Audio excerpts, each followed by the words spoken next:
Everyone, আসসালামু আলাইকুম। আজকে রান্না করেছি মহেষের মাংস। কার কার এই মাংসটা ভালো লাগে অবশ্যই জানাবেন।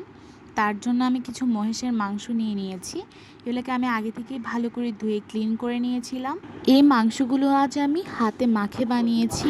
হাতে মেখে যে কোনো তরকারি রান্না করলেই কিন্তু মজা হয়, আর মাংসের স্বাদটা কিন্তু একটু আলাদা হয়। তার জন্য আমি প্রথমে পেঁয়াজ কুচি দিয়ে দিচ্ছি।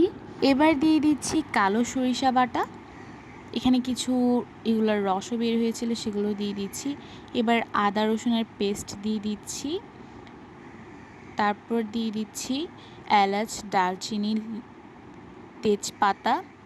সব মশলা দেওয়ার পর এখন আমি সবগুলোকে হাতে মাখাবো। তার আগে আমি মশলাগুলো দিয়ে দিব, আরও কিছু মশলা বাকি আছে। এখানে আমি স্বাদ মতো লবণ দিয়ে দিয়েছি। তারপর দিয়ে দিচ্ছি, এবার দিয়ে দিচ্ছি হলুদ গুঁড়া, তারপর দিয়ে দিচ্ছি ধনিয়া গুঁড়া, তারপর দিয়ে দিচ্ছি জিরা গুঁড়া। তারপর আমি এখানে কিছু ব্লেন্ড করে রাখা লাল মরিচকে দিয়ে দিচ্ছি। এটা হচ্ছে বাটা মরিচ যেটাকে বলা হয়। আপনাদের স্বাদ অনুযায়ী আপনারা মরিচটা ইউজ করবেন।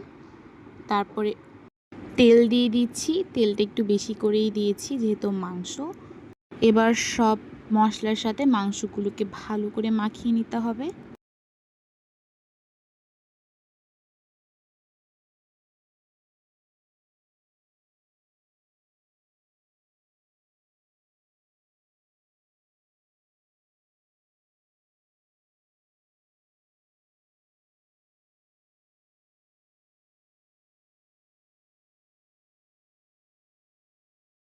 মাখা হয়ে গেলে এবার এটাকে চুলার উপর তুলে দিতে হবে যতক্ষণ না এটা হয়ে আসছে মাংসগুলো। আমার মহিষের মাংস রান্না হয়ে গিয়েছে। কার কার কেমন লেগেছে অবশ্যই জানাবেন। ভালো লাগলে লাইক, কমেন্ট, শেয়ার করে দেবেন।